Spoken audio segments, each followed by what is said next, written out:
চলে এলাম বন্ধুরা খাবার নিয়ে। দেখো আজকে আমাদের কী কী রান্না হয়েছে বন্ধুরা। এই দেখো গরম গরম ভাত,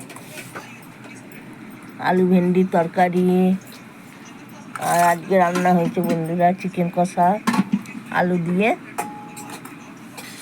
এই হলো আজকে আমাদের রান্না, সঙ্গে আম।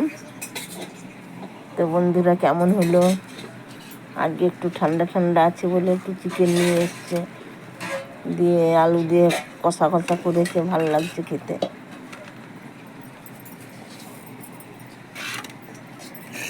নাহলে তো খেতেই ভালো লাগছে না গরমে।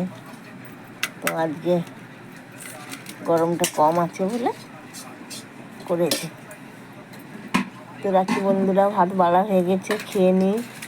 তোমরাও ঝটপট খেয়ে নাও গা, তারপরে ফোন দেখবো। এখনো রাখি।